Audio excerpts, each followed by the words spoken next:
Hi there guys, this video here is on the Fiend Bray Wyatt. This is an article I found on Daily DDT. Since his debut in 2013, Bray Wyatt has been one of the most compelling characters in WWE. Bray Wyatt was once given the dreaded label, he should be WWE Champion, by fans. There were losses at the hands of John Cena and The Undertaker at WrestleMania that followed, which puzzled fans. I'd say the loss to Cena was more puzzling to fans than The Undertaker one. But anyway, I'll continue. Wyatt's character seemed to be incredibly resilient though. He would lose big match after big match, yet when the lights were dim and his music played, fans were drawn to him. When Bray Wyatt went off TV in 2018, though, the character needed a break. Yeah, the character definitely did need a break. I will agree with that.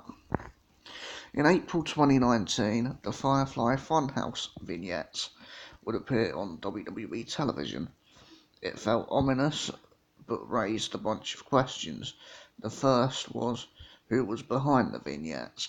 The vignettes did an exceptional job in capturing fans' attention. This is where WWE has an incredible grip on fans. Their video packages are second to none. Yeah, I completely agree with that. Bray Wyatt was the man behind the Firefly Funhouse vignettes. This made fans even more intrigued. It was a 180-degree turn from the dark Bray Wyatt character, who was nicknamed the Eater of Worlds. This character had a striking resemblance to the character that Jim Carrey played in the show Kidding.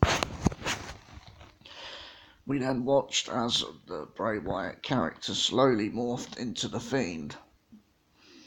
There were Easter eggs in each vignette that would spark speculation of what his character was. The Fiend would appear on Raw to a massive reaction. Everything was different about the Fiend. The mask, the music, the way it was shown to fans, and the outfit Wyatt wore. It was a total transformation, and Wyatt knocked it out of the park. He had successfully taken his character, went on hiatus, and returned as a character that was more exciting than the one before. Yeah, so far I'm agreeing with everything this article says at the moment. After Seth Rollins was victorious over Braun Strowman at the end of Clash of the Champions, the Fiend would appear and strike fear in the heart of Rollins. The next night on Raw, the match was made where the Fiend would wrestle Seth Rollins at Hell in a Cell for the WWE Universal Championship on October 6th. The reaction to Bray Wyatt the Fiend in the main event of Hell in a Cell seemed surprisingly mixed. The idea of Bray Wyatt in the main event excited some fans. There were a group of fans who felt that the main event spot for the Fiend was too much too soon. I'm one of those fans. I do think it is a bit too early for Bray Wyatt to be getting a title shot when he hasn't really earned one. But I'll continue for now. Here is what you have if you remove Bray Wyatt from the equation and with no context explain the challenger for Seth Rollins at Hell in a Cell.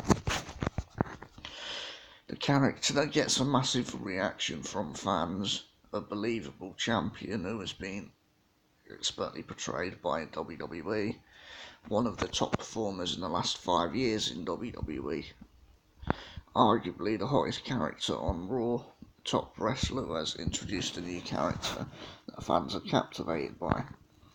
If not Bray Wyatt, then who should Rollins face in the main event of Hell in a Cell? Yeah, that's a good point actually. It's difficult to really name a challenger at the moment. As much as Rollins vs Styles would be a great wrestling match, it has been done already. Does Braun Strowman get a rematch? Seth Rollins just defeated Strowman at Clash of the Champions in the middle of the ring. So yeah, that would Doesn't mean that Strowman doesn't get one. Rollins versus Styles. Yeah, as this article said, we have seen it already, but I think Styles will probably wrestle Cedric Alexander. Raw has a phenomenal roster. The challenge is that no one is doing work on the level of Bray Wyatt. Yeah, that's true.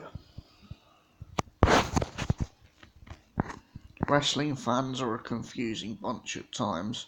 Some of us spent the better part of the early 2010s lamenting the fact that wrestlers like Samoa Joe, Tyler Black, Claudio Castagnoli, and AJ Styles were not given a chance by WWE. That was seemingly what would make some wrestling fans happy. Top indie wrestlers in WWE.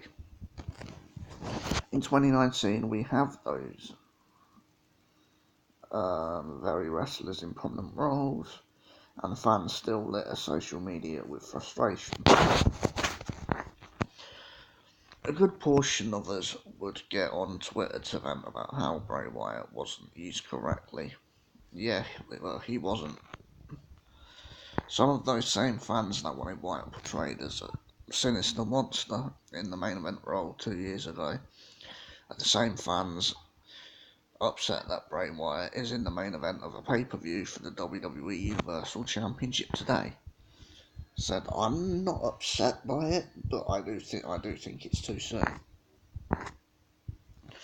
WWE has struggled for years to develop a character who is larger than life.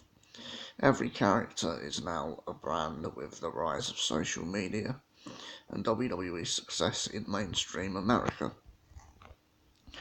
Characters lack a certain level of mystique that they once had, with the Fiend being the perfect blend of the Joker and Jeff Pickles. Wyatt is it as exciting as he may ever be? Yeah, true. They missed the boat badly on Bray Wyatt since Wyatt lost to Cena at WrestleMania 30. When WWE finally put Bray in the top spot, fans are too quick to find what's wrong. There is more value in celebrating that a character we all believed has unlimited potential finally arrived where we wanted him to be. A character that provides must-see television and is capable of having a great match is in the main event of a pay-per-view wrestling for the WWE Universal Championship. Isn't that, as fans, what we all want? If the argument right now is that the rise for the Fiend is too much too soon, then how many more vignettes or captivating moments do we need to see from? The fans have a desire to see Wyatt work his way up to the top of the card to earn a main event spot.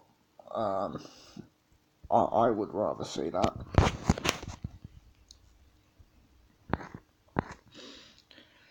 Enjoy the fact that Bray Wyatt successfully reintroduced a character that fans can't keep their eyes off of. Wrestling can be much more fun when we enjoy what we have instead of complaining about what we don't. Well, a lot of things, over the last few years have been booked very badly wrong. Bray Wyatt, up until his return, being one of them. And as I said, I personally do think this title shot is too much too soon.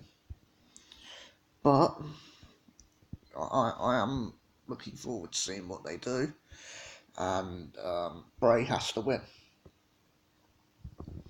Yeah, Bray Wyatt cannot lose, so Bray Wyatt should and most likely will become Universal Champion at Hell in a Cell. Anyway guys, if you enjoyed this video, then hit the like, subscribe, and don't forget to share, and I'll see you next time.